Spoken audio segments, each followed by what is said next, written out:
پیارے دوستو، آج ہم آپ کے لیے علم، تاریخ اور تہذیب کے اس خزانے کا دروازہ کھول رہے ہیں جو صدیوں تک اہل ذوق کی نگاہوں سے اوجھل رہا۔ یہ سلسلہ ہے ایک نایاب اور قدیم فارسی کتاب کبوتر نامہ کا۔ ایک ایسی کتاب ہے جو صرف کبوتروں کی پرورش اور اڑان کا بیان نہیں، بلکہ ایک مکمل علم، ایک تہذیب اور ایک فن کی داستان ہے۔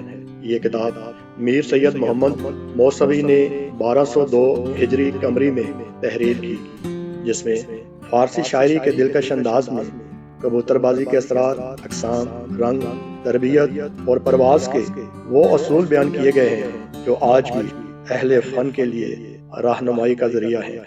اس قسط وار سلسلے میں ہم اس کتاب کا مستند با احتیاط اردو ترجمہ پیش کریں گے تاکہ ہر لفظ کی ادائیگی درست رہے اور مفہوم اپنی اصل روح کے ساتھ آپ تک پہنچے۔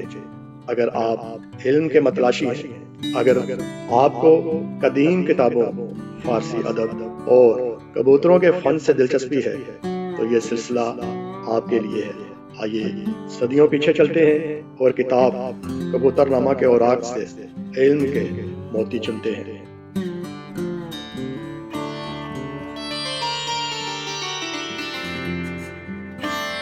یہ کتاب فارسی زبان میں انسانی علم و فن کی ان قدیم تصانیف میں سے ایک ہے جو کبوتروں کی پرورش اور انہیں اڑانے کے ہنر سے متعلق ہے۔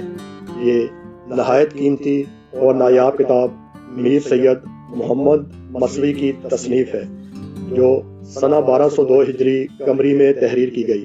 اس کتاب میں نہایت فصیح اور بلیغ فارسی شاعری استعمال کی گئی ہے، جس کے ذریعے کبوتروں کی مختلف اقسام، ان کے نام، ان کی پہچان اور اس دور میں رائج کبوتر بازی کے علوم و فنون کی مکمل وضاحت کی گئی ہے۔ یہ کتاب اس عہد کے علمی اور ثقافتی رنگ میں کبوتروں کی قسموں، ان کی خوبیوں اور اڑان کے انداز کو نہایت حسن و جمال کے ساتھ بیان کرتی ہے۔ فارسی شاعری کے ذریعے وہ باریک نکات بھی واضح کیے گئے ہیں جو کبوتر بازی کو صرف شوق نہیں بلکہ ایک باقاعدہ علم اور فن ثابت کرتے ہیں۔ یوں یہ کتاب اس زمانے اور اس خطے میں کبوتر بازی کی ایک مکمل علمی تصویر پیش کرتی ہے۔ یہ کتاب آج سے تقریباً 200 سے 250 سال قبل کے عہد کی یادگار ہے اور واضح طور پر یہ ثابت کرتی ہے کہ اس دور میں فارسی تہذیب سے وابستہ افراد کبوتروں کی پرورش اور اڑان کے فن میں کس قدر مہارت رکھتے تھے۔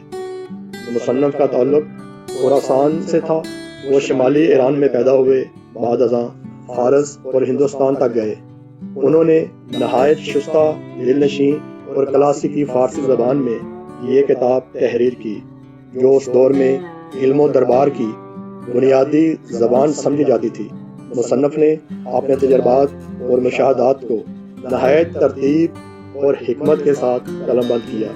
اس کتاب میں کبوتروں کی تمام معروف اقسام، ان کے اڑنے کے انداز، پرواز کی قسمیں، رنگوں کی پہچان اور مختلف رنگ پیدا کرنے کے فطری و نسلی اصول بیان کیے گئے ہیں۔ نیز کبوتروں کے تربیت، خوراک، نگہداشت اور افزائش نسل کے وہ تمام طریقے بھی درج ہیں جو اس زمانے میں رائج تھے۔ اسی وجہ سے یہ کتاب کبوتر بازی کے شائقین کے لیے نہایت قیمتی، تاریخی اور علمی اہمیت رکھتی ہے۔ امید ہے کہ میرے دوست اس عظیم کتاب کے آئندہ صفحات کا اردو ترجمہ سن کر کے علمی اور ذہنی لطف حاصل کریں گے۔